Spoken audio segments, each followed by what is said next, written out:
Liverpool was snatching victory very late on at the start of the season. Liverpool are now, the roles are reversed, where opposition are snatching victory for the last 3-4 matches, and Liverpool are snatching at their chances. Salah, Gakpo, Ekitike, Isak, but we've lost to the scum. Welcome to the debrief, the squad. Some are back home. Some are back home in a different way.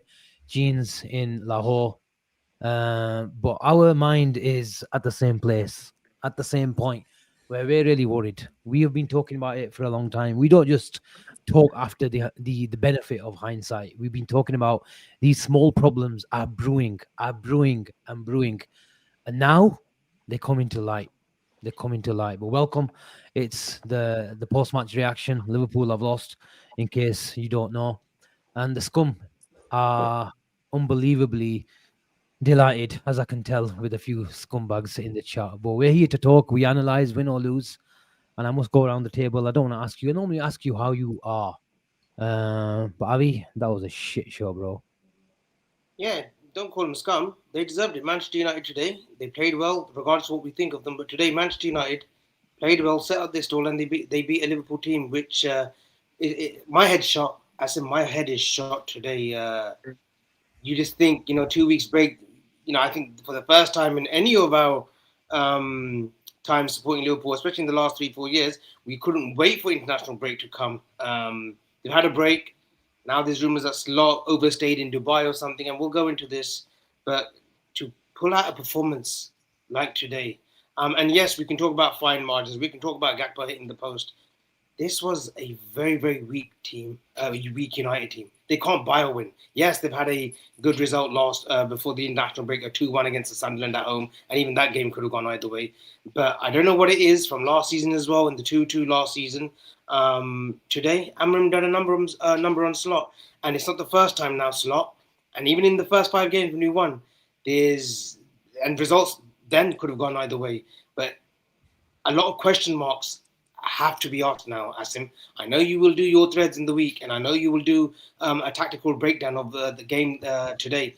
But I think you need to have a closer look to home and have a really close look of how great this manager is. Did he inherit a great team that just needed a little bit of a push towards a title charge? Because this is Slot's team now. We have spent 500 million. Don't let that narrative go, broke even and this and that. We made 200 in the million market. No, we spent 450 to 500 million, right? And this team has gotten worse. It's got fucking worse.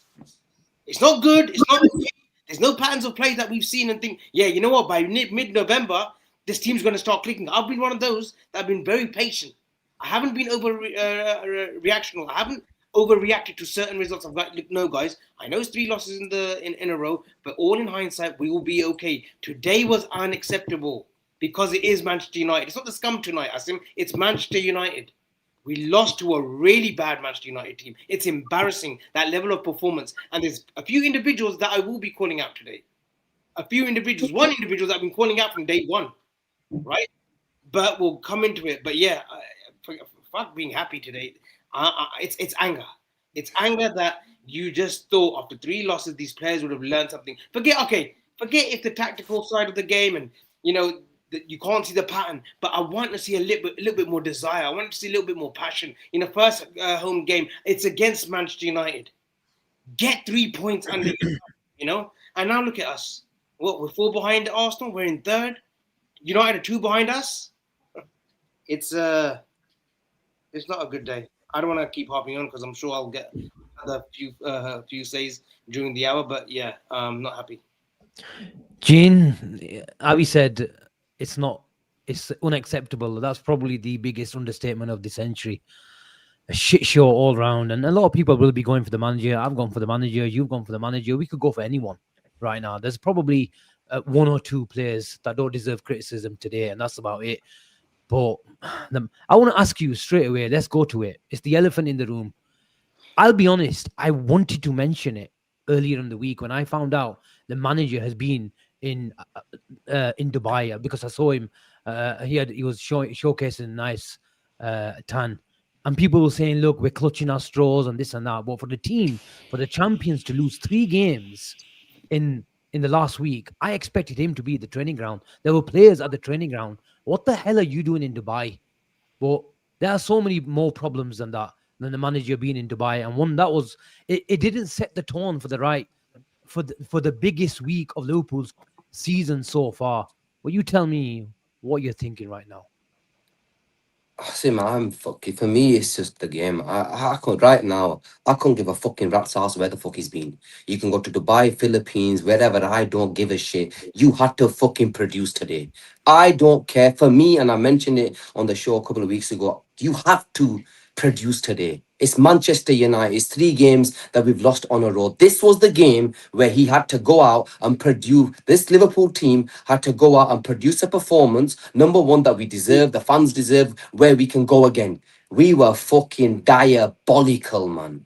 Diabolical at the back, diabolical in midfield, shocking up front. And you know what? It all stems from the manager. I don't care. You mentioned it in your one. It all stems from the manager. Look, honest lot, does he have credit in the bank? 100% he has credit in the bank. Do some of these players have credit in the bank? 100% they have credit in the bank. But we will question when they make fucking bullshit decisions that we think, you know what, this is not gonna work. We have a right to question when players are not playing well. Our talisman in this team that are on 400 grand a week plus, that are on 350 grand a week plus, when they're not performing, we have a right to question every single one of their performances. It's Manchester United at Anfield after 3 losses. I expected Liverpool to come out and and make a statement. We were fucking one down after 90 seconds, bro. Sat 63. there, mate, asleep. 63. Asleep after 90 seconds of that game. You've got players on that pitch that have simply been nowhere near good enough. And the thing today, Asim, that fucking made my blood boil in that first half. I'm Alexis McAllister's biggest fan. I've sat on here, defended him, called him our best midfielder, called him, I wouldn't change Alexis McAllister for anybody in the world. And I love Alexis McAllister. But you have to give me, Avian, you have to give me credit. Every time you've asked me this season over the last 6 weeks, what have I said? Don't start him. As he's still my best player, but because his form's been shit, you don't start him.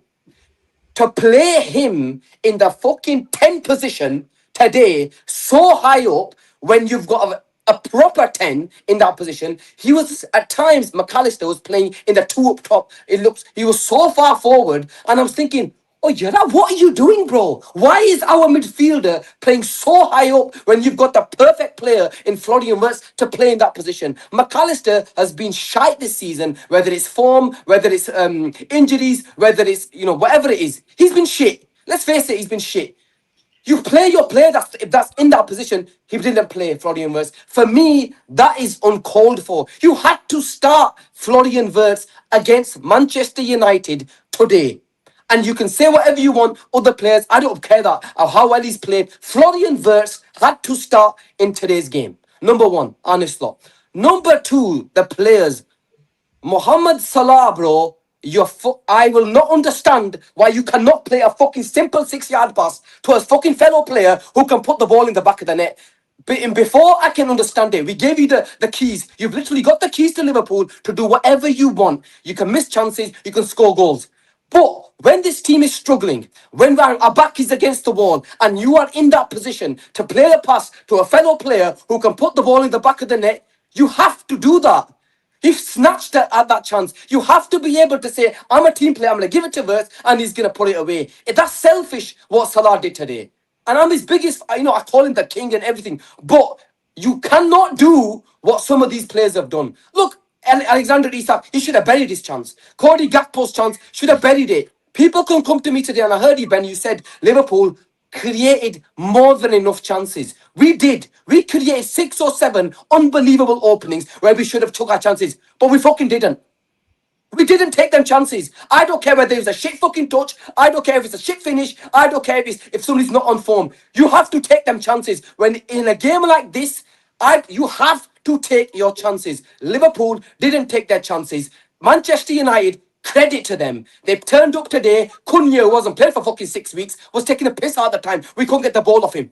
There was times where he held the ball up so well, we couldn't get the ball off him. For the first goal, Virgil van Dijk, but then he can't he's half asleep, telling next man to follow his runner. Mate, forget this fucking follow your man. You follow your man. That was your man, because Kanate had another man running. You follow your man. I don't know if it's his age, I don't know, but you follow your fucking man. And make sure we don't concede that goal. Because this is Manchester United. The game that I cannot fucking accept losing. I hate them scum. I've always hated them scum. And I can't accept losing to them bastards. And we do today. We fucking literally gave it to them. Every team in the league beats this fucking Manchester United side. Week in, week out. They create chances galore. They create fucking mistakes. And other teams score. One more thing about Honest Lot. It's fucking 45 minutes, bro. You've seen that this team hasn't done well. Why the fuck are you not changing it at half time? You make the changes at half time. You bring in your Florian Wirtz. You bring in something else because it wasn't working. 60 minutes in, he makes his first change. Asim, it doesn't take a brain surgeon to work out in the first 45 minutes that this is not working. Make the change. Why are we waiting? You've got Wirtz, Ekatike, these players on the bench. Make the flipping change. And before I run, Asim, I don't know what his problem is with Federico Chiesa, but he's beginning to piss me off. Federico Chiesa, every single time this season, has come on and made a difference. He's come on today and made a difference. He got the assist. He worked his socks off. Why are you not playing him? Why are you not? If a player's not at it, give him his minutes. He deserves more minutes. We've been praying that, you know what, we've got Chiesa, all he needs is fitness. He's fucking bang match fit. Every game he plays well. And if the other forwards are not on song, you fucking play him. I don't care where you play him. You play him. If it means dropping Salah, you drop him. If it means fucking dropping Isak or any other players, you play him. Because they're the players in form. We can't start fucking playing. We can't. One player you can play into form. You can't play half a fucking team into form. You can't play Isak not on form, Salah not on form, McAllister not on form, fullbacks not on form. Play all of them that are not on form. And say we're going to play them into fucking form. No. You play the players that are in form. Chiesa's in form. Ekatike's in form. Fucking play them. Asim, today, I said I've given him all slot all the time. We'll do what you want, crack on. But I'm sorry. That game against Manchester United, you guys had to come out and you guys had to perform. And you fucking didn't, and we lost to the scum. Asim, it's not even... Look, you guys did the watch along, and look, we will obviously have shared mic time. But now, Gina mentions credit in the bank. Credit in the bank, okay, that's valid. But credit in the bank is valid when the players that haven't been performing and have performed for the last sort of 3, 4 years, 5 years, 7 years, 8 years in terms of Salah, if you're seeing improvement. If you're not seeing improvement game by game, McAllister has a bit of credit in the bank, Tike. But when you're not seeing that improvement, when you're not seeing that he can't even do the basics right, there is no credit in the bank. I'm sorry, you got to drop players. When Jones came on today, there was a bit of impetus, there was a bit of sort of aggressiveness, there was a bit of progressive football being played. He needs to pick players on form. You can have all the systems you want, Asim, but if the players who are in that system are not on form, you've got to switch it up. He conceded the game in 63 seconds when Boemo scored. The game was done. I never believed in my eyes that we would come back. It was just the same old. The first 45 minutes, halftime, I saw nothing. I didn't see nothing progressive. I didn't see nothing. They didn't want it, Asim. They didn't want it. The whole system, the whole structure, it goes out the window as soon as you concede first. And this United team, as much as I hate to say it, with De Ligt, Shaw and Maguire, there is a bit of a structure there. They are a bit tight there. They do squeeze the lines really well. Ben, I want to ask you. I'm telling you now, for those that said, and this was me included, I wasn't worried. Believe you me, forget Frankfurt midweek. I couldn't care if we win or lose that, to be honest. Brentford on the 25th of October, anything less than a win, it's a fucking crisis. CRISIS. It's a fucking crisis if we do not get 3 points next Saturday. Ben, I want to ask you a straightforward question. If you're Michael Edwards right now, would you give Arne Slot a new contract? No. Why? Because he's not deserved one at this current moment in time. You know, at the beginning of this season, he was the best thing since sliced bread, and everybody said a lot of positive things about him. But the reality is that, you know, inheriting a great team or a very, very good team and then making minor adjustments is one thing, and having a player in Mohamed Salah who had the all-time greatest Premier League season so far with regards to goals and assists, it's almost a case of, you know, he played the same team week in, week out. He made his one big tactical smart change was getting the best out of Ryan Gravenberch, who everyone thought was not a six, and he ended up converting him into an outstanding six for last season. But this season is a different kettle of fish in the fact that this season it's about building your own team. And I know people don't want to hear it, and we've had plenty of arguments about the word transition, but that's exactly what this is. It is. It just is, because it's not the same team as last season. There's no Trent, there's no Diaz, there's no Nunes, there's no Costas. There's players that have gone out of the team that, whether they were starters or Ben, where is the appetite? Transition, I agree with. Transition, okay, totally agree with you. everyone else has had to say, so can I not have mine? Where's the appetite? Where's the appetite to want to win? Exactly. Well, I'm getting to that. That wasn't the question. What are we doing though? Where's the appetite? That wasn't the question. The transition. The question was about slots. All we hear is transition. Where's the appetite? Where's that desire at Anfield? You've had a bit of a break. 2 weeks in after international break. Where's that desire to claw yourselves back in this game? There was nothing of that, Ben. Transition, I totally agree. But that word gets so tiresome when you're seeing no progression. He doesn't even know who his best right back is. He doesn't know. He doesn't. But if you want to be pragmatic about it, if you want to be look at it on the bigger picture, Cody Gakpo had a better XG today than Manchester United as a team. If he scores that goal when he goes through, it's a totally different conversation. I don't care about the results today in the context of the fact that I want to see us playing the way that I want to see us playing, because the results will follow. Because that result today, are you seeing that, man? Are you seeing that? No, that's the problem. I'm not even looking at the league table. The league's gone. The league has gone at this moment in time until we start playing somewhere in the region of what we're capable of. We'll lose again and again and again. If we'd have won today, then it still would have papered over the cracks of the fact that we're not right. The system's not right. The structure's not right. The team's not right. The attitude is not right. They're working hard.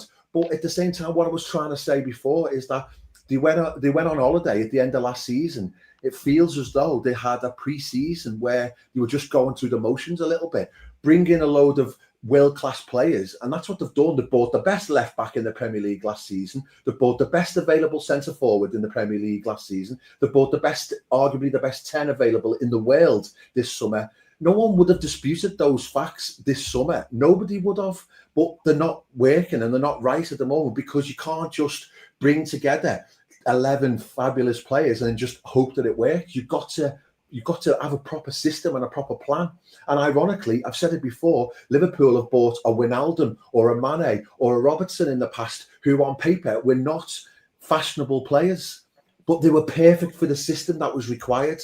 And sometimes it's about buying the right player for the right system rather than just the glamorous player. And I've got no doubt that those players will come good. But at this moment in time, it feels like we're just very complacent and we're very much still on the beach. You know, like the perfect example today is that we've been lambasting Konate for the last 6 games. He's been absolutely shit all season. He was brilliant today. He was superb, and Van Dijk was shite. So it's like you can't have any sort of fluency in your game or your system if 1 week one player's good and another week another player's rubbish. It's because mentally there is an arrogance about them that they're just like, well, we won the league last season, and we're like, we'll just turn up this season and we'll just win. And it doesn't work like that in this league, because it's not forgiven. I'm sorry, 1 minute. But Shahid, these are exactly the comments, right? I'm sorry, Mafi Monk, don't pre-hand, because I know you very well, but this is a load of shit. I'm sorry. Lots of new players. Listen, we haven't bought 30, 40 million pound players, Shahid, right? We brought 130 million in Isak. We brought 100 million pound player in Wirtz. We brought an 80 million pound striker in Ekitike. You have to win games. Even when the team's not playing well, you produce individual moments. We're not even doing that.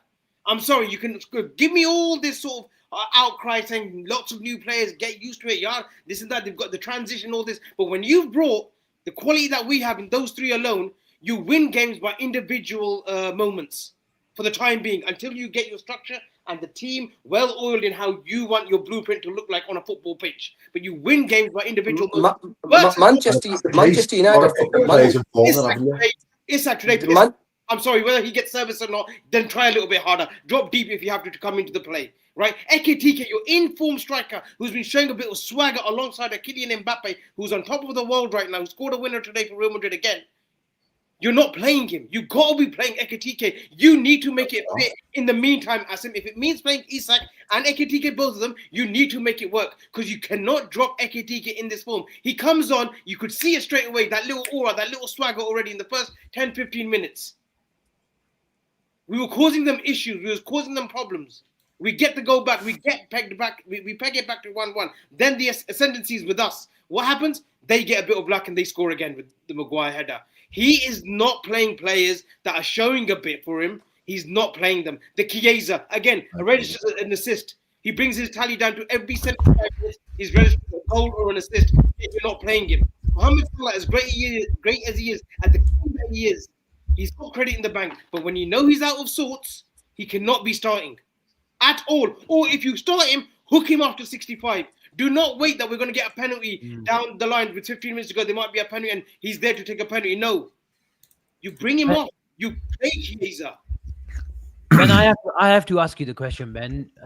You said something in the fan cam that stuck with me for the last hour and a half. You still want a team with McAllister in it.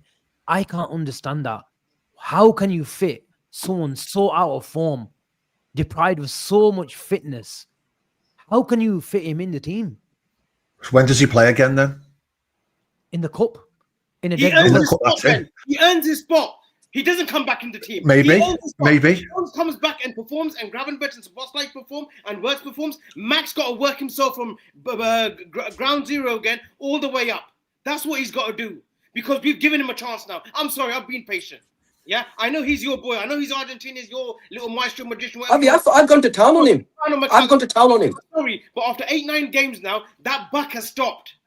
Whatever issues he's it's on the manager though, isn't it? It's on the manager. But when do you still feel that way after an hour and a half thinking about it? McAllister has to be in the team. I just want my best players on the pitch to fix this. But how, I just want the best players on the pitch. How do you find the balance then? Well, that's what I've been asking all season, Asim, and no one's been able to answer the question of why did we buy Florian Wirtz? Why did we buy him? Where are we going to play? Because he has to play somewhere. He can't play on the left. He can't play on the right. He can't play as a centre forward. So he has to play in one of the three centre mids. So therefore, the plan must have been to drop one of the Premier League winning midfielders. It's not Ryan Gravenberch because he's a specialist six. It's not Dom Szoboszlai because he's our only runner. So the plan was, you're telling me, the plan was for this season for McAllister to become a sub. And McAllister was our best midfielder last season in a lot of games. So somebody tell me what the plan is, because I don't know. Ben, if you ask me in terms of what the plan was, I genuinely believe Dominic Szoboszlai wasn't going to start the season. The starting 11 was always right. The starting 11 was going to be McAllister, Gravenberch, and Wirtz in the 10. That was at the start of the season. That was going to be our midfield. McAllister was injured. He wasn't ready. Dominic Szoboszlai played. Szoboszlai, if I'm honest with you, he's probably been the only one of the main shining lights of this season for Liverpool, and he's been fantastic in practically more or less every single massive problem, hasn't it? No, it's not. And to be honest with you, it hasn't really caused a problem, and I'm going to tell you the reason why. Dominic Szoboszlai this season has played that well and McAllister has been that poor that it hasn't caused a problem because he should be starting. If Dominic Szoboszlai is playing that well and McAllister is playing shy, you play Dominic Szoboszlai in his favourite position on that in that midfield. Another issue that we had, Asim, one second. Okay, go on, carry on. Okay, another problem that we had is not because of that. There was issues when McAllister had to play at the start of the season because our fullbacks were shit and were injured. So he had to do a couple of shifts at right back when that meant McAllister had to start in games because Dominic Szoboszlai had to play the right back position. The right backs, even though they've been shy, but we realised we needed legs. But that does not mean says McAllister can just walk into this Liverpool midfield, and I'm his biggest fan. I'm sorry. But Liverpool Football Club, if you're not on song and you're not unbelievable, game in, game, week in, week out, right? Now, you have to be taken out of the team. And that goes for Mohamed Salah right now. You can have credit in the bank, but if it's not working and this team isn't functioning right and you're not producing, there has to be a time when you say, okay, mate, you're one of the reasons why it's not working. Because people can say to me all this stuff of Trent's not there anymore, Salah's not getting the service. I get all that. But fucking, you're missing chances, bro. You're missing easy chances, bro. You're fucking not part. You're being a greedy fucker, and I don't like it. You have to play when our backs are against the wall. The team come first. You play the pass. And that is the thing why it's beginning to piss me off. People can turn out to me, Salah could have got 2 assists today. I read somebody messaged me, Saj, he could have had 2 assists today if Gakpo scored them goals. Okay, he might have done. But he didn't. we still expect more from Salah. We have to expect more from a player like Salah, who simply hasn't been at the races.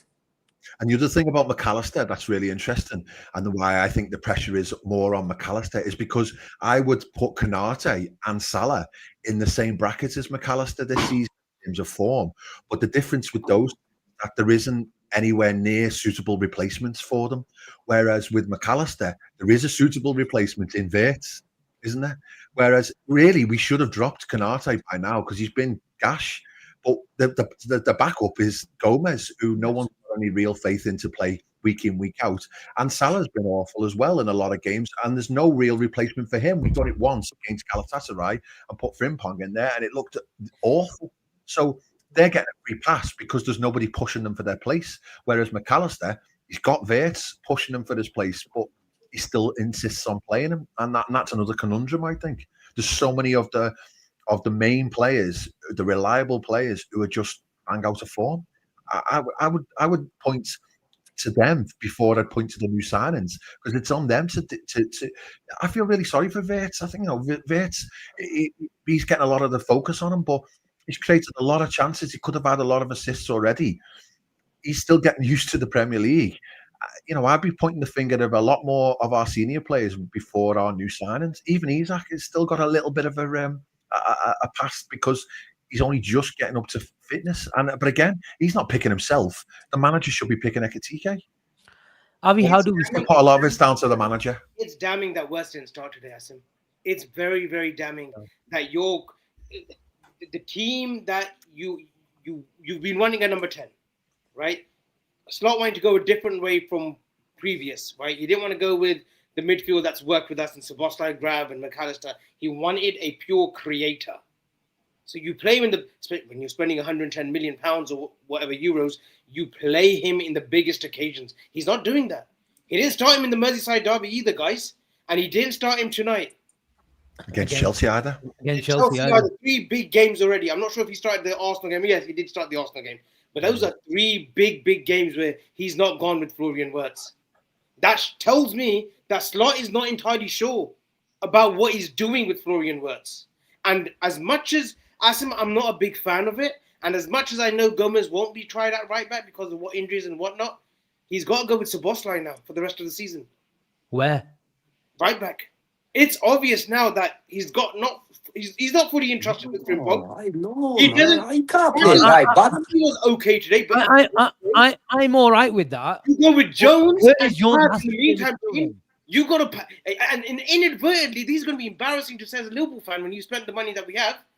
We've got to do some kind of patch job right now with Jones and Grab and Wirtz as the 10. It literally is a patch job, considering how much we spent. And I think next summer, if things go the way they are, we're looking at another big spend, boys, of 4 players in.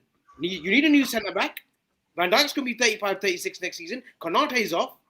You're probably going to be looking at one fullback, either a right back. Kirk, I fully believe, will come good. But I think you're going to be looking at a right back.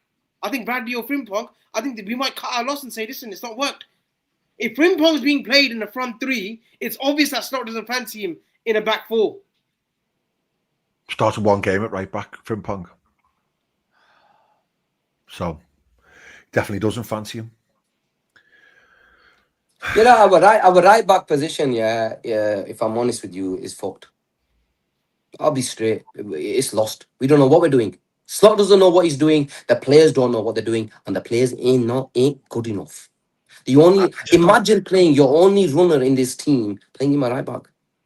Yeah, I don't get it. Bradley, who we thought was going to be such, I had high hopes for him. What's not the mark? He doesn't know what he's doing. Can't play, playing. He just can't. He's not at it. He's simply not at it, bro. Kirkes, yeah, he's 21. Look, I don't want to go crazy on the guys, but because it's Manchester United, it pisses me off. Yeah, you're right.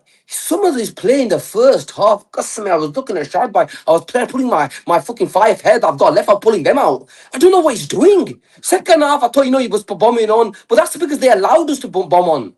When they weren't allowing us to bomb, our fullbacks are a big problem right now, man. Our fullbacks are a problem. Our midfield's a problem. Our forwards are a problem. We've got major problems at this football club in right now, and the manager is a problem right now. And that's the simple truth. I don't want to rely him, yeah, because he won me the title in the first season, and I've got to give him respect for that. But I'm always going to call a spade a spade. The manager is becoming a bit of a problem because he doesn't know what he's doing. That's the simple truth. Our manager doesn't know what he's doing. That's the simple truth, boys. You can sugarcoat it however you want. He doesn't know what he's doing. Right now. He might get it right, but right now he doesn't know what he's doing. The mark Pideyas. Asim, it looks as if, and people say this, a great manager always has ideas. They always have, and I know modern managers now, like Guardiola, they don't really have a plan B because they stick with the principle, they stick with the plan A, Klopp as well. And yes, it can come across stubborn. I don't think Slot has an idea though, Asim. I think today... Does he have his favourites? Does he have his favourites? Because that's what it looks like to me. I'll answer that, and this may be again overreaction. I've been trying, and even after the Chelsea game, the Galatasaray game, the Palace game, especially, like I've been very calm. Said, guys, we're gonna be fine. We're gonna be fine. But today, I saw a manager that, you know how he exposed Ten Hag last season after 3-0 at Old Trafford, and he came on Sky, and people thought, wow, the way he just perfectly sort of spoke about the game. Today, I think the way United players were coming out with Maguire and Amarim's post-match interview, I think they knew what Liverpool were going to come up with, out with today. I think they knew that. And even then, the first 10-15, I think Amarim said, I was expecting more intensity from this Liverpool team. I didn't see that. That is another big problem, and it's pissing me off. Is that what he said? Is that what he said? He goes, I thought that they would have come with more intensity, but I didn't see it. Hence, that it made my players look at this is also a manager that hasn't won back-to-back games since he came to the club. So I'm taking a little bit of what they say with a pinch of salt as well. I'm not interested about United. I'm interested about us. It's also damning, Ben. It's also damning that this manager has come to Anfield and got a result, and he's taking the piss after the game. Yeah, it is, yeah. But at the same time, this is a manager, I have just said, has not won back-to-back games. So he isn't really in a position to be able to... And we've given him the opportunity to say that. Yeah, all right, we have, yeah. But this is not about our pride. This is about sorting it out. This is about what the plan is to fix it. Ben, when you've got Delay coming out after the game saying that their fullbacks we targeted their fullbacks. He took the piss out of us. Is that what he said? I've not listened to anything my night. Delay came out and said... Asim, watch his presser. Amarim's presser. Delay came out and said we targeted the fullbacks. Fucking not this is the reason why, science. Gene, this is the reason why I said 2 weeks ago, Gene, that Liverpool need a reset. You know, the Guardiola type of reset that I was talking about? Now it's come to light. Because they can't pass the ball. And the Konate, as well as he did, he put some balls into midfield. But let's be honest, Konate is not going to give you that every week. He's not. He's not a Saliba. He's not a Van Dijk. He's not half as good as those two players that I just mentioned on the ball. He's going to mop up. He's going to eat space. He's going to win those duels. That's what his job is. He's a channel defender. But week in, week out, we can't expect him to put the ball into midfield. But my issue is with the manager is he keeps talking about set pieces. Fucking sort it out then. It's your job. But more damning is you've been talking about this team. We can't work out. We know how teams are setting up against us since the last half of the last third of the last season. You've known for 3 to 6 months now how teams have changed. They used to sit off. But the plan now, the blueprint how to beat Liverpool or how to make it difficult for Liverpool is out there. Everybody knows it around the world because whether it's Anfield or whether the opponent's playing at home, it's the same. You sit off them, you give the ball to the right side defender, and in Konate and Bradley, yes, caveat with the fact that Konate was decent today on the ball. But every week in, week out, the reason why he's been shocking is because people are forcing the ball. And Kirkes can't pass the ball. Van Dijk was absolute trash today. Konate was decent with trash on normal weeks on the ball. Bradley is a championship fucking player on the ball. That's what he is. He's one-dimensional. All he provides is running. We're Liverpool Football Club. We don't just play on the counter-attack. When teams sit off and give us the ball, they expect to really put the ball into midfield and break lines. Last year, teams were sitting off in the first half of the season, and this is not my words. This is Slot's words. And he said, we found a solution because we had the right back, a unicorn of a player. I'm not asking for another trend, but we misprofiled our fullbacks. We misprofiled, and this is not just hindsight. I've been talking about it. Liverpool have to take massive risks to construct an attack. But that's what it is. Even today, he was completely disregarding McAllister from the build-up. Because what he wanted is, he said, that team has got Ahmad on there. He's got a flat back five. We need to create an overload with a sixth attacker. So he was practically playing Soboslai and McAllister, especially McAllister, really high up the field. But why the fuck are you playing McAllister if you're just going to completely disregard him from the build-up? Why? If you want him to play at his best, optimum level, as bad as he's been in terms of his fitness and form and confidence, then you let him get involved in the first phase. He is not a tempo setter. He's not a Zubimendi, but he can pass the ball from deep areas. He can receive the ball from Van Dijk. We've seen it before. We saw it last season. And even as shit as he is, he can still do it on a bad day. But why are you expecting him to turn on the half turn and act as a static number 10? Because then play Florian Wirtz. Because we saw the result in the second half. He came and he acted as a natural number 10, receiving on the half turn. The manager is losing it, boys. I'm telling you now, I called him a genius last season. But I can give you all the transition stuff. And at the end of the day, you spent £450 million. We bought the best striker in the world. We bought one of the best number 10s in the world. And it's your job to integrate them. Your job. And for me to listen to him on a constant basis, talk about set pieces, it's your fucking job to get those lads organised. And at the moment, the most damning thing is, what I've been talking about Liverpool getting in a position to look good, is we have to concede a lot of transitions as well, where we're making it a basketball game. We're making it a ping pong game, end to end. Why? Because when they sit off us, we don't know what to do. And people talk about the right back and the left back need to get unleashed. That where the fuck they're going to go? Where are you going to send them? Who's going to play the ball to them? Instead of 6 attackers, you bloody got 8 attackers. You think it's bad now? Wait till Bradley and Kirkes go really, really high up the field. Because we don't have a McAllister. We don't have a Thiago. Sorry. We don't have a Zubimendi who can find him the ball. And even our number 6, as good as he is, he's not that player. He's not. Asim, you've mentioned he was a genius last season. And you often mentioned last season the tweaks that he was making in game management, something that Klopp kind of lacked, that craftness that Slot brought to this team. Have you lost faith in this manager? I've not lost faith, but I'm extremely, extremely worried for an elite manager at an elite club that he cannot find a solution since the back end of last season. And this is the reason why, and people are saying we'll fix it, we're going to gel. Yeah, the natural chemistry will come. But I've always been saying, people in the back line, you need to create the security. You need to create the foundation for your best players up front. And we don't have a foundation. When you don't have a foundation because of personnel problems, then you might need to worry because it's only going to get worse. Asim, just punch up that comment from Drunk Vigo at 10:41, please. Oh, he says a lot of nonsense, Ben. Don't give him the time. It's worth talking about. 10:41. Drunk Vigo. 10:41, yeah. Hold on, let me see if I can get it. Maya, we do timestamps on this chat as well, bastards. Can't StreamYard do that at least?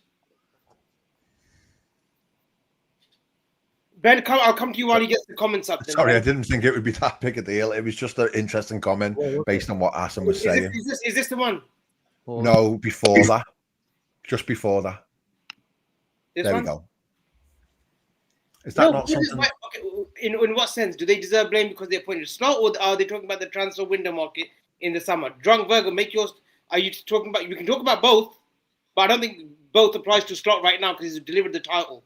If this is about the players that were brought in the summer, I am sure every player on that list Slot approved. I mean, all four of us. I agree. All four of us. Well, bar maybe maybe I didn't want Frimpong and maybe these two didn't want Kirkis or whatnot. On the whole, those players that came in Liverpool, no one was complaining. Not one fan in the chat was complaining. If you're complaining, you're fucking lying to yourselves if you think that we had any complaints about the transfer window.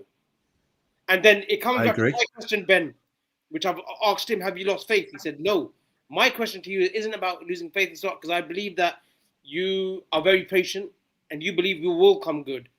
When do you think this tide turns then? When do you see this team not just winning, but you see a bit of Slot's blueprint that this will be Slot's team, not Klopp's team?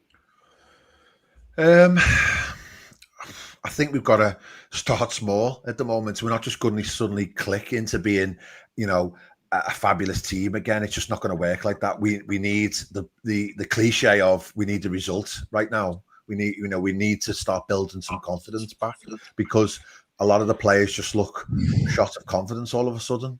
I think Kirkis is a really good example in the fact that he just looks completely, miles away from the player he was last season. And I think everybody would comfortably say that he was the best left back in the Premier League last season, playing for an inferior team to Liverpool.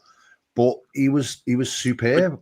But he was playing obviously in a system and a setup that got the absolute best out of him.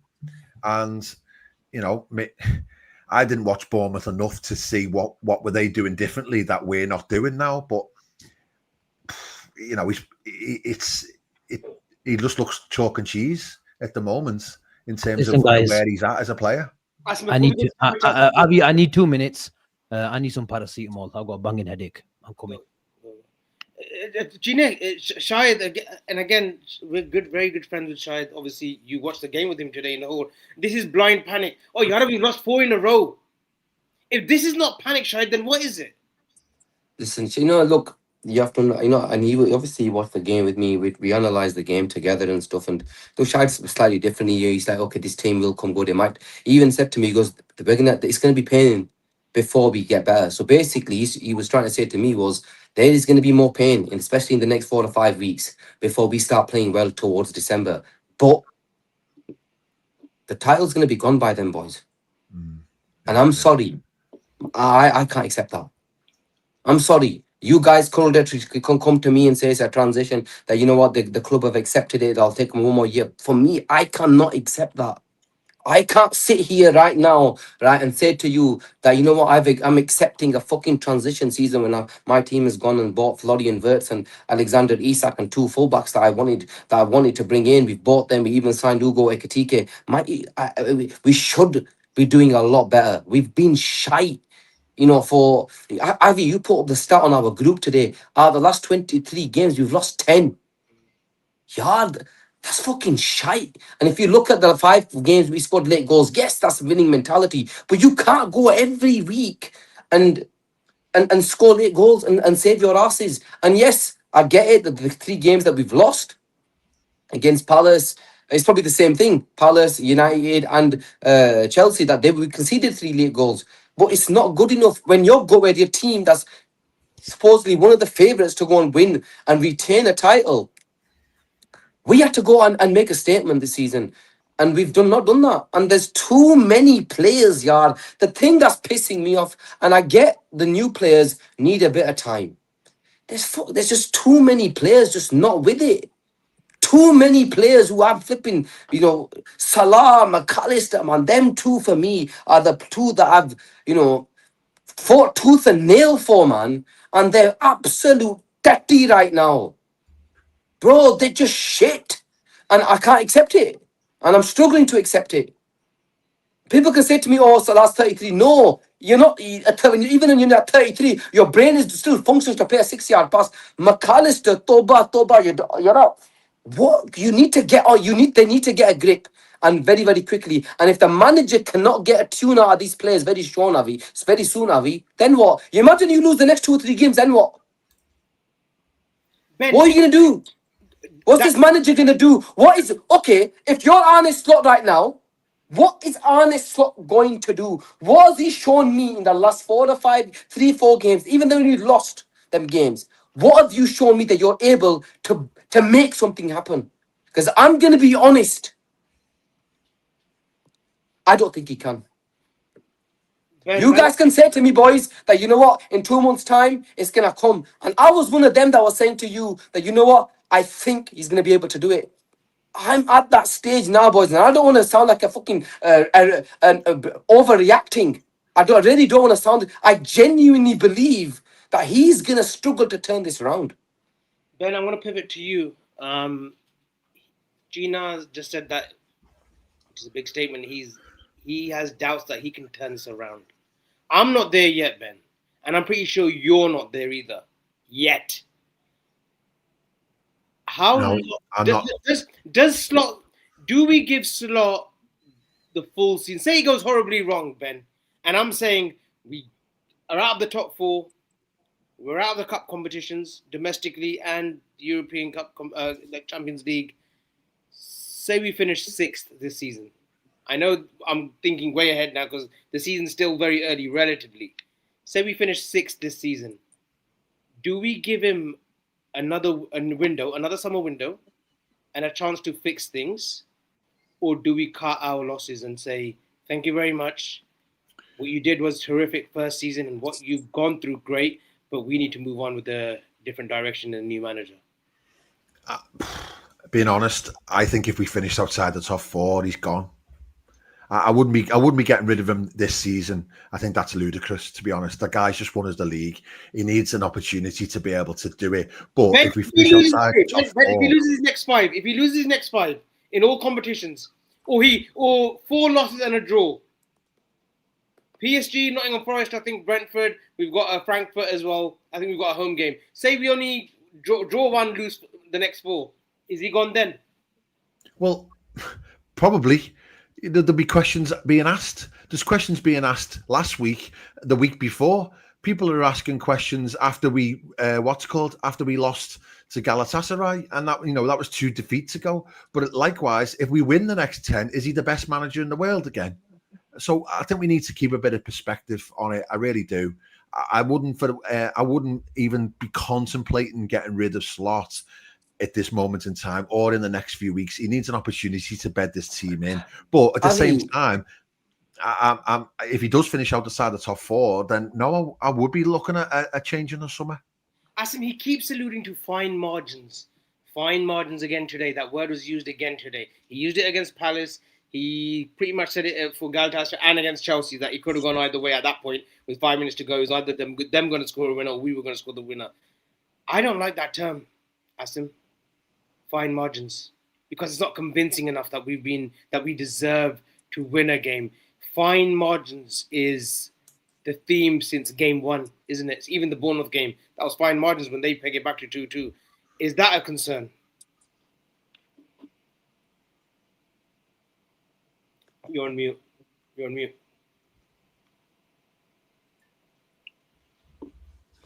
Can you hear me? Yeah. Yeah, he does. You're right. He does keep going on about fine margins. At the moment, he's obsessed with Chelsea's set pieces, Arsenal set pieces. He even mentioned them in the press conference. Just continue doing what you're doing in terms of not continue what you're doing in terms what take that back.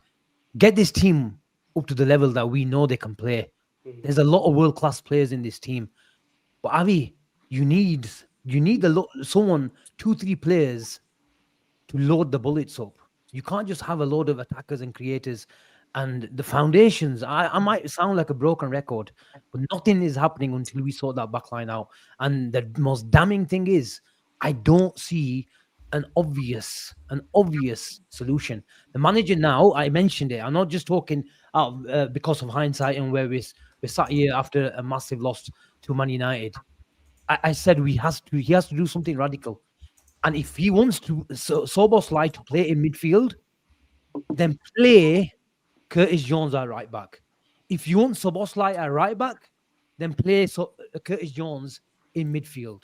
We will get away with Bradley and Frimpong against the bottom 10 teams in the Premier League. Will we? Will we? We will. We will. We're bad at the moment, but we're not that bad where we'll fall out of the top 6. We'll still, if we have a bad season, I believe we'll still get top 4. I still believe that. But Avi, the fine margins that he was talking about this season, Liverpool had a lot of fine margins last season.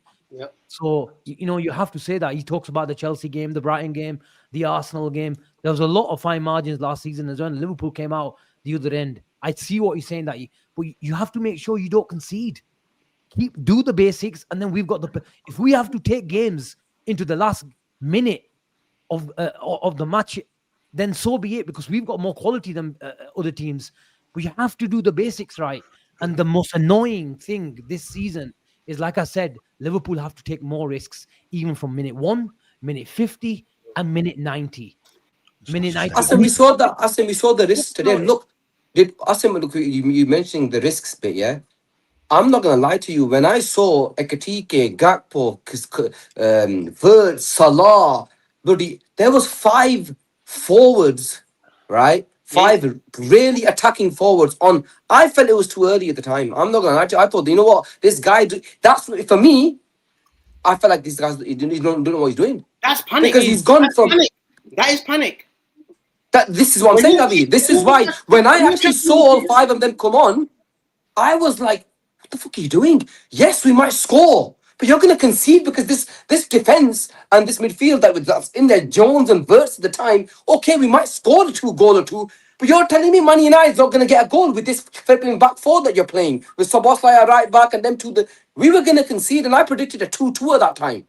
Shahidbhai was with me, and I said, you know what? We might score, but they're fucking definitely scoring. And that's what happened. We scored, but they scored. Because it was too risky at the time. Generally speaking, he goes to Gravenberch at centre back. And I think if he didn't twist his ankle, he would have done that again. Jeans froze. Jeans perplexed about the current situation. Yeah. But what did you make do some super chats? Yeah, let's do some super chats, man. Let's do some super chats. To queue up. I'm not reading it today. Sorry, let's go to super chats. I'll have to run through them, and then if you want to pick out a few people, lads, sorry, and then just make a mental note of them. Yanis, thank you so much. He says bench Salah and Maka doesn't fix all, but they are poor. Leighton P, they had 2 weeks to think and nothing changed. Unks is in the house. Big up, Unks. Thank you so much for sending this through. Surely it's time to give someone else a chance in Salah's place, but it's all on the manager. He cannot continue to sit Chiesa on the bench. Shocking. Rehan, who I was talking to earlier, was at the game as well. He says another problem, having been here for a season and making signings, slot has developed favourites. This is what we were talking about earlier. McAllister, Kirkes and Bradley, drop all of them. Wirtz made the wrong career move. This bold fraud fed him lies. Unks is in the house again. What was Mac 10 doing starting ahead of Wirtz? That baffles me. I'm sorry. I know he scored midweek in the international friendly with Argentina, but I'm lost for words there. I really am. But isn't it more of a reflection on Wirtz? Because if McAllister's bang out of form, and yet he's still starting him ahead of Wirtz, what does that say about he doesn't have enough faith in Wirtz, which is even more worrying for me. You just mentioned he didn't start the big games, Everton, Chelsea today. He doesn't trust him. He doesn't trust him. This comes back to, is Slot a soft touch in terms of, has he got that ruthless streak in him where great managers do, and sometimes you have to, like Fergie, Wenger, Guardiola in recent times, Klopp to a certain degree. I know Klopp had his favourites and he stuck by a few as well, but has Slot got that needle in him to say, listen, no, I think you make a great point. You make a great point. We're not How many playing. times? How many times have we come on the show and said, you know what, Arnie Slot, that Dutch culture, yeah, straight up, ruthless. Whether it's Salah, whether it's Van Dijk, it doesn't matter how good they play. He always points out, a moment where they could improve, and because he's a winner. We know what? It's easy doing it when you're winning. Yeah. It's easy when you're doing it. You have to have the balls to do it when you're losing. And you have to make those difficult choices when the whole fan base is going in meltdown. Can you make that big decision? Right now, you have to say, when you look at Vert, when you look at McAllister, when you look at... I feel sorry. I really, really do. And he can come up and show his face in front of the cameras in press conferences and ask and respond to journalists and big up. I said it last show as well. The journalists, generally speaking, for me, with all due respect, don't ask enough challenging questions. But last press conference before the game, one of the lads, I don't know who it was, whoever it was, big up, he asked him that, do you not play Verts, or do you see the link between that attacking number 10 and the position of Salah? And he said, what is the link? What is the link? When, okay, well, I'm not going to go back. I'm not going to go by what you're telling me in front of a camera. I'm going to go by your team selections. And at the moment, against Palace, against Chelsea, against Man United, and against Everton, 3 physical sides in different ways and different shapes and forms of formations, you haven't played our £116 million signing. So this is what I was asking on Twitter. I want access. I want to see the PowerPoint presentations. If you were sat this boy down and you convinced him not to go to City and Bayern Munich, you told him in the summer that you're going to be the focal point of our attack. And if you have a bad game or two, then give him the time to integrate. Shahid has got a point to an extent where these guys need time to gel, and the chemistry, the relationships will appear. I don't doubt that to an extent. But then give you £160 million signing. He is 22. If he has a couple of bad games where he's your focal point, where you're building the team around, then give him the time then. This is where...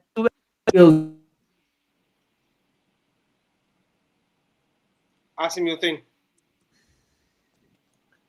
It's right, you're back, mate. On mute again. Oh, yeah, you're back. Mm. And just finish off. My last point is the most damning thing is we've seen the last 3-4 games is, like I said earlier, Liverpool look their best is when we go absolutely gung-ho. Gung-ho. And, Man United, had 12 shots at Anfield today. Man United had 12 shots at Anfield. And Amaring and Maresca for the last 2 years have done him at Anfield. Have done him. He expected them to create the right-sided overloads today.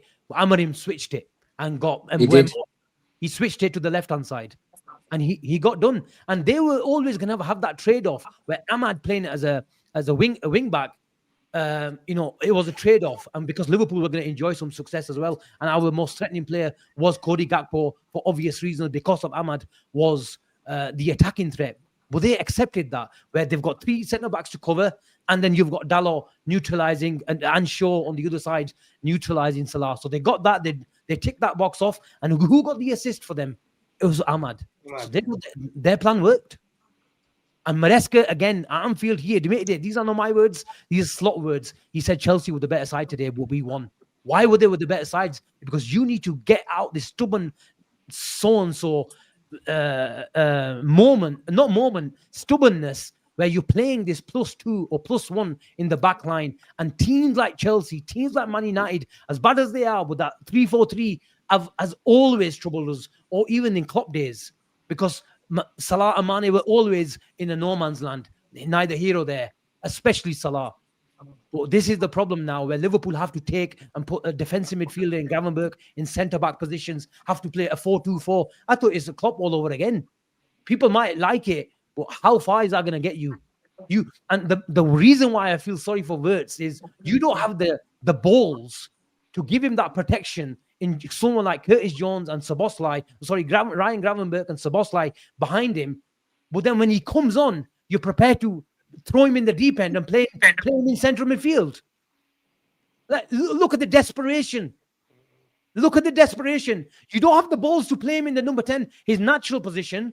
But when he comes on, You give him the central midfielder role, and with 4 attackers ahead of him, with Curtis Jones with him in midfield, it's a beyond a joke, honestly. And that just sums up Arne Slot's season right now.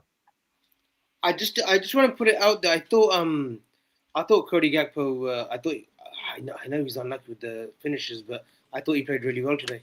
I thought, time and time again, he kept probing and probing and probing. Yes, his decision making could have been better, but we've been saying that throughout the start of the season. But I thought today he was trying to go outside, trying to use his left foot more. I thought he was, and he was very unlucky. If that goes in the 20th minute, 1-1, then I kind of agree with Ben. It could have been a different game. He had chances. We can't disagree. Like the chances that the chances that fell to Gakpo on another day, he scores 2 out of those 3. For me, I thought he looked better than he has in recent times. And I think obviously going away with Holland and scoring 3-4 goals that he did on international duty, I thought that it'll help him out. I thought he's the only one that can come out with a bit of credit.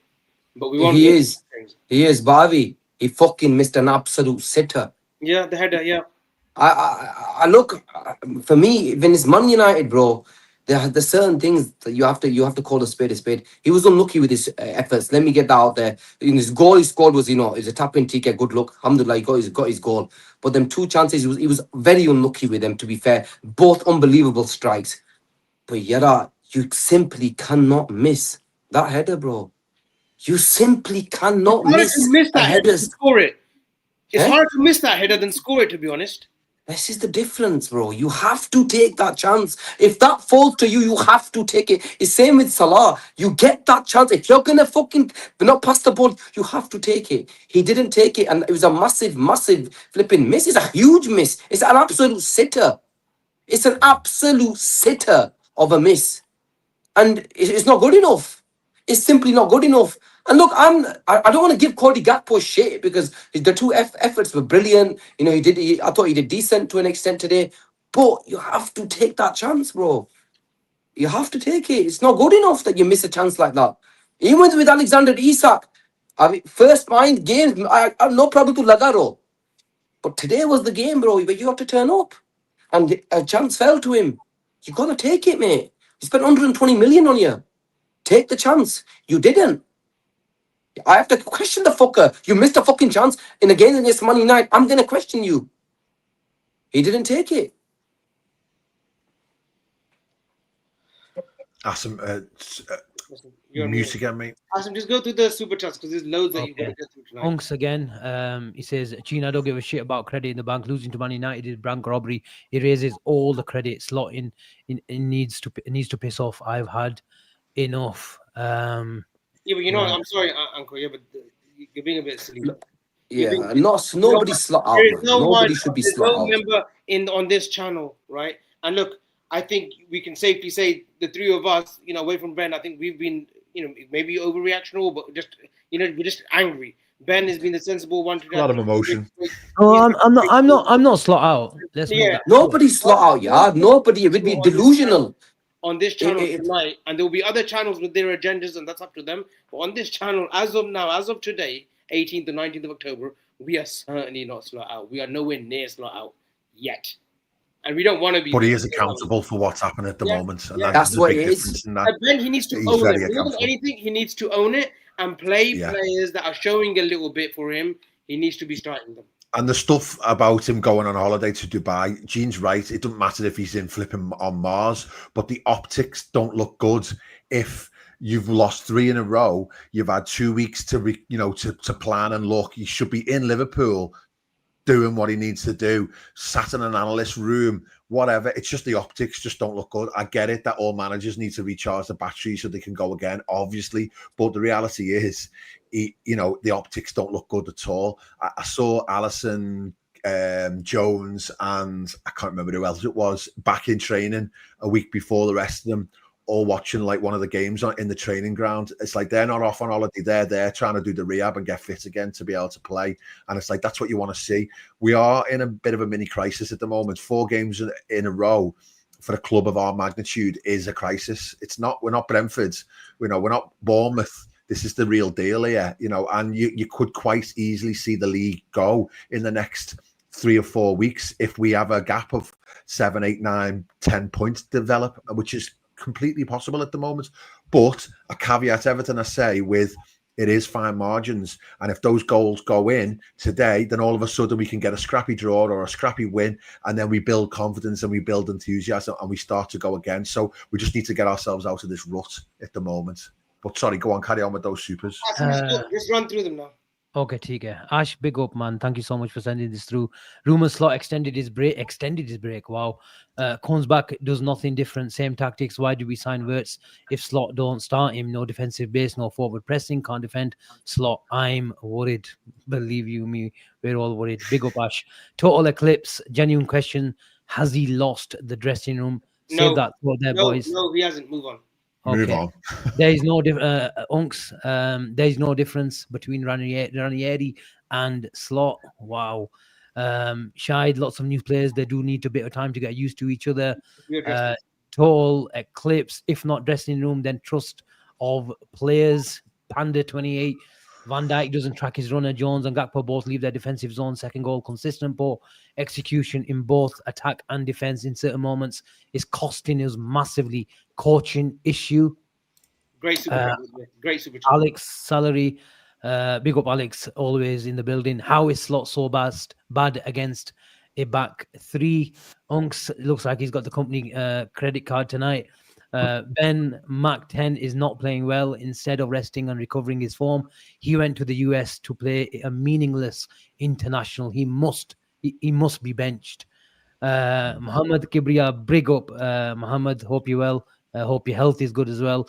He says, yes, the boys' whole left side needs to be changed. Robo, Wirtz, Chiesa, and Kirkes, Mac and Gakpo, Salah needs to be dropped for the Champions League. 2, Ruben LFC. I was just about to say, if we lose to Brentford, is Slot in danger? Alex again, big up Alex. Slot wasted the 2-week break in Dubai. Damning. Total eclipse. He's genuinely... Ask me 1 minute. Okay. Dubai. 2 weeks. He should have been in Liverpool. This and that. I think that's a bit of. I don't agree with that totally. I know Ben, you said he should have been in Liverpool. I think the work that they do on their computers these days, they take their traveling things with them anyway, right? Listen, maybe. Slot, a manager who's had to round the boys up after the Jota situation. Yeah, he's had to be there for them as a leader, and this would have been totally new territory for him. We know Kenny's stories from Hillsborough. We know how it nearly finished him. We know how his managerial tenure at Liverpool ended early, right? Because he just physically couldn't do the job anymore. Because 89, what happened in 89, it affected him. Slot is allowed to take a breather from these international breaks. He is allowed to spend time. And yes, if it meant that he came back and we looked poorly and looked worse than we did, okay, fair enough. It might be just that season where it's the optics. Yeah, the optics don't look good. But Asim, he shouldn't be scrutinized for taking a break. If he came out with, I needed... Has he underestimated the size of the job? Everything's Has he underestimated? Everything's been a bit emotional for me. I need to take a break. He shouldn't have to justify that. I know what you guys want to say, the aesthetics of it, on the optical eye, it doesn't look great. But for me, if he has to take a break just to gather his thoughts, he's got young kids, guys, remember, who are still in Holland, in Dutch school. They haven't come over to England yet. That's why they get paid millions. That doesn't matter. That's because he's a great manager. That's because he's shown he's got... Asim, what he I'm not saying he doesn't deserve a break. Doesn't mean he can... I'm not saying he doesn't deserve a break. The emotional side of the game. Personally speaking, if my team loses 3 in a row, I make sure I don't do something stupid. And being in Dubai for 2 weeks, for me, is something stupid. No, I disagree with that. Okay, fair enough. I think the size of the job, Asim, I think you got a point there. I think this what I mean about this is the situation that he finds himself in. 100%. That's what I'm saying. Yeah, 100%. So if you agree with that, then don't you need to stick around? No. But he can take time out. If he had to go to Dubai, he's had to go to Dubai. Salah, after qualifying for the World Cup, he was out in the sea and stuff. Should he be back in at Kirby doing training drills? No. Hello. I hope he bought the missus a nice handbag from Dubai. Let's carry on.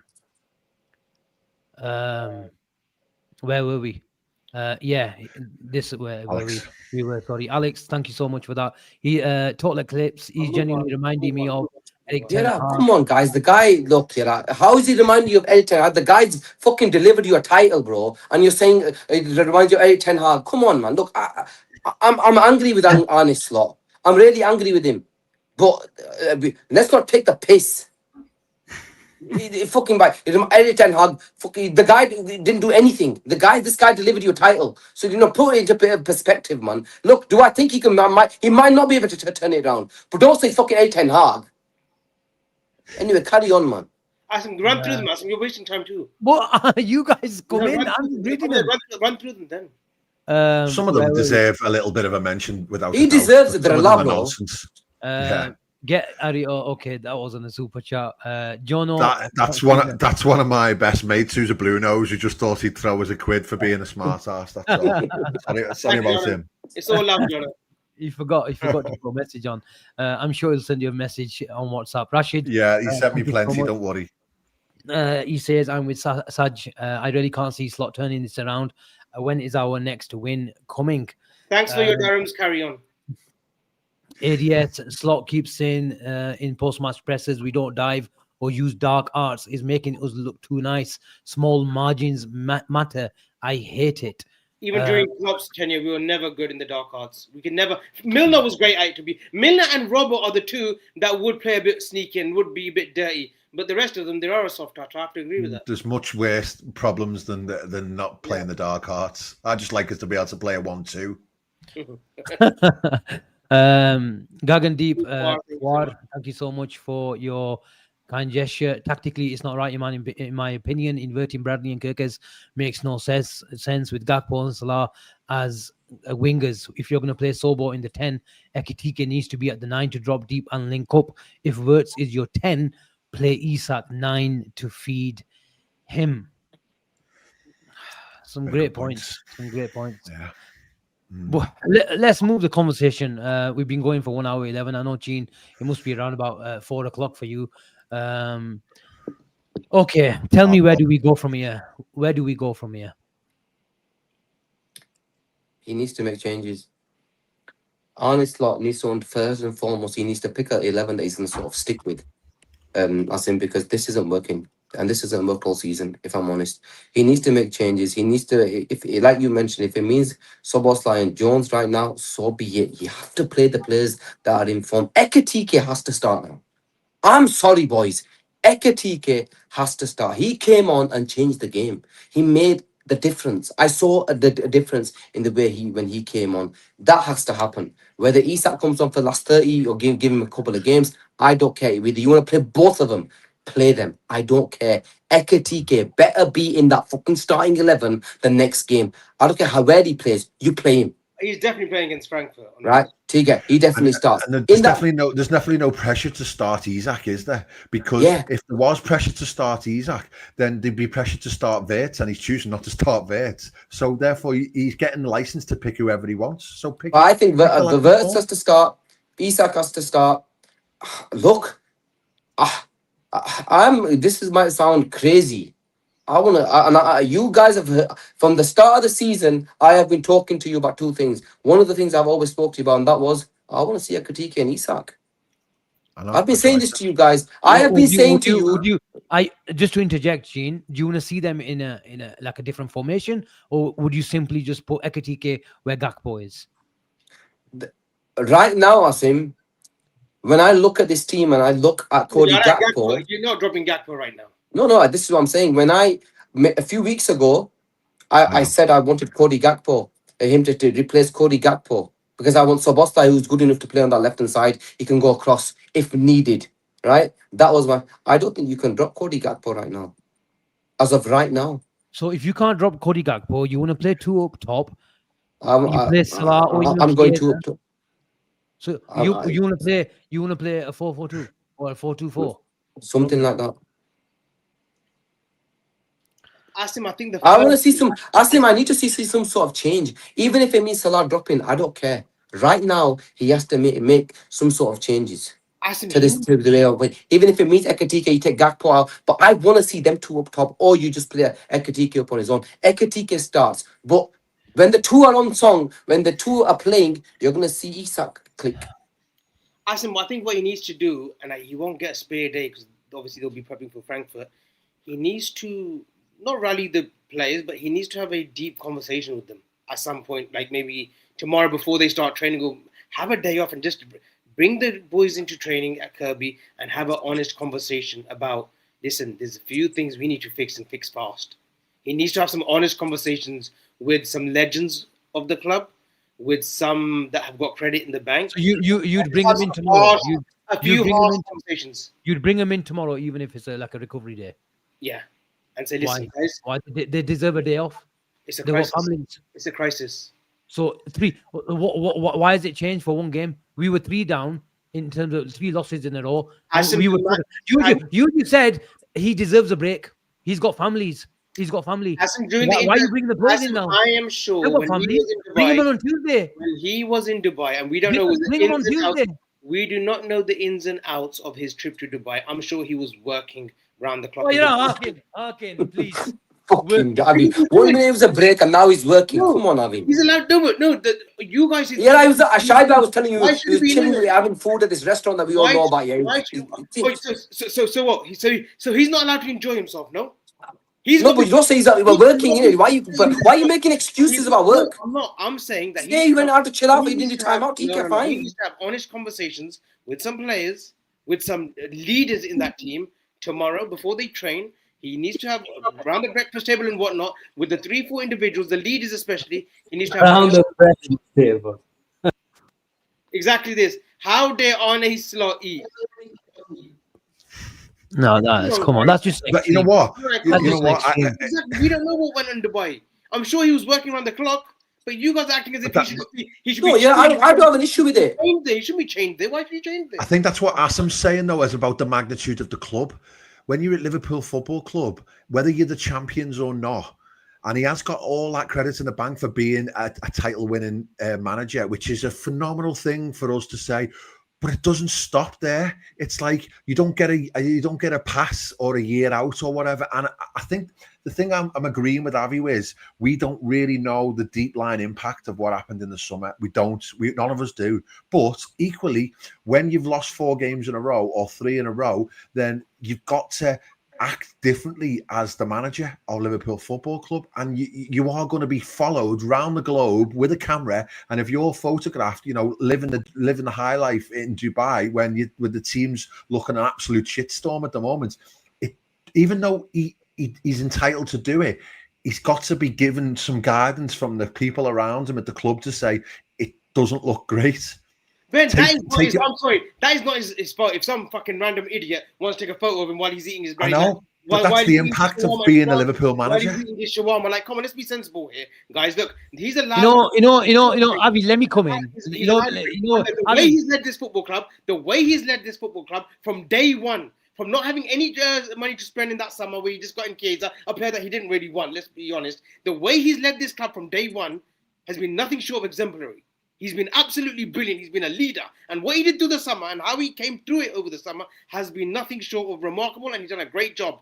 Let's not judge him by optically not looking good in the media or in the fans' eyes that he's gone to Dubai and had a jolly up. I find it worrying. Having a jolly with cocktails in his hand, right? I'm sure he's been working too in Dubai. Guys, let's be sensible here. Let's just not be. Our issue isn't even going to Dubai. Views and stuff. I am sure Slot was working in Dubai too. Let's be sensible here. The caveat to Avi's comments is that if we win today, no one cares where he's been. That's the caveat. But we didn't. High margins, isn't it? Therefore, you're good. Yeah. But you are going to ask questions about the entire setup when you don't win, and we're questioning everything at the moment. I make the comparisons similar to a player who's had a shit end of the season, and how many times have we loaded that player for coming early into preseason, getting fit, and then reaping the benefits in a similar fashion. I would expect my manager to make sure he sticks around and he does not give off the wrong vibe in a week where we lost 3 games in a row. Because the moment you lose that 4th game, we're here, we're talking about it. It's what fans do. And the other thing as well, he made absolutely no tactical or positional or personnel changes to what he did in Chelsea. So it's Shahid's almost as if it was like, let's just go again, and it'll be fine. Yeah. But then he's quite entitled to sit here and say, well, our XG was 2.76 and theirs was 1.12, and we should have won, but we didn't. So all the questions get asked. Right. Okay, let's wrap it up. It's 2:30. Can we all go to bed?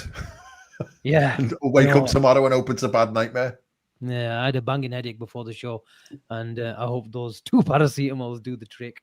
Just, you know what? You know what? Can I just say, I am tired. It's a long day, a long drive. But Gene, if I had a hat on, I'd be taking it off to you. It's 4 o'clock in the morning where you are, and you're on this channel. You know, Shine Boy's on the China. I said to him, I says, you know, I'm going to go back. Big love to you, man. I said, I'm a knockout, yeah, and I'll get picked up at 9 o'clock in the morning. Shad, if you're in the comments, we're bullied. I ain't getting up at 9. I'm telling you that right now. Just a question before we end it. Just a question before we end it. Around the table before we end it. Round the table. Asim, has the title gone? No, you can't say the title gone. And look, fans are fickle, and a week's a long time in football. We were around 4 points or 5 points ahead about 2 weeks ago, four fixtures ago, and we're sitting 4 points behind. But we need to start doing the basics right very, very quickly, because in 2-3 weeks' time, if we continue dropping points, then it could go. You can't say 4 points after 8-9 games is irreversible. I'd be dumb and delusional to say that. Are we worried? 100%. Are Arsenal favourites right now? Yes. Have we got the quality to turn it around? In pure individual sense, and having the track record of winning titles? Yes, but we need something radical. We need something special, and we need a transfer window in January to go get a few footballers in the back line and have more security. Then going forward, we can attack that second half of the season. Gene? Look, I will always back my team. Everybody knows that. I'll always say no. I'm a guy that won't give up on this team. But I'm struggling. I'm struggling with it. I'll be honest with you, and I struggle that this manager might not get it, might not be able to turn it around. But I will always back my team. So yes. Ben, you had us tipped. Ben, you had us tipped for third. So you probably think the title has gone. Yeah, I don't think the title's gone. I think we can win the title because 4 points is nothing at this stage. But we need to start seeing some serious, improvements. But I do think I do agree with Asim. If we can just find a little bit of form to start getting results, and we are capable of getting results. Don't forget, we have won 5 games already this season.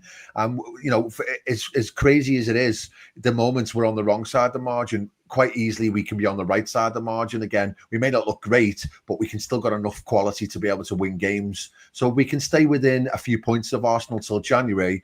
Then it might be a case of pulling the trigger and going and getting a Wharton, a Semenya, whatever in January to bolster the team and then really attack the league in the second half. But if we're still within 5-6 points of Arsenal by January and we have a strong window, then we can reel them in, no problem. Look, it's just about just playing well. There's a quotation from the manager I'm reading now that this is what pisses me off. You should have a plan for every situation. And it wasn't beyond the realms of possibility that Sesko is going to play on the bench and Cunha is going to play up top. It's not the first time Man United. Cunha has played up top. And why is it such an unexpected thing? Because what they wanted at Anfield is launch the ball. He can protect the ball. Chin was talking about it earlier. And Cunha can come into those pockets of space and connect with other players. He's got footballing technical level. And he says, we've seen Sesko play the last 3, 4, 5 or 6 times, but they go to Liverpool and they change the lineup. That's not the first where we faced a team and they've done that. Like, what? That's amateurish. That's an amateurish comment because you're basically saying to yourself that you haven't got the capability to be able to react to a different system or be able to react in game to a different system. So you're sort of setting yourself up for a fall there. Here's a rabbit in the headlights a little bit at the moment. We can play Wirtz on the left one day. We can play Wirtz on the left at Palace. We can play him on the bench at Chelsea or Man United. But other teams can't play horses for courses. Get Exactly. real, man. That's Get real. bullshit. Start acting like a leader and start acting like a proper manager. And if you think I'm calling the manager, I'm overreacting, then so be it. Am I slot out? No. But this sort of thing is worrying me, man, because it's just bullshit. That's what it is. Yeah. Anyway, a few Could be more worse, boys. Could be worse. Could be getting Sean Dyche if you're a Nottingham Forest fan. Just been announced. Is that a done deal? boys. enough, Oh, yeah. yeah, I call it a day, man. Yeah, wrap up, man. Last Leave few us for you. supers. Selection, tell me you man's interesting. It's calm. Selection told me to enjoy Slot last week. I'm enjoying him right now. Ash with another super chart. Dutch ego is brilliant when things are going well, but history shows when things are not going well, the Dutch ego quickly spirals out of control. Some people will say the show is out of control. But you know what? It's all passion, it's all honesty, and it's all coming from the heart Opinion. because we love this football And club. just We love these remember, players, just and we remember, want to win the league. Asim, just remember. Hold on, hello. Yeah. We will be in Budapest next May. Anjay, the Abbey bomber to end the show. Have a good night, everyone. Take care, and we see you tomorrow. Bye for now.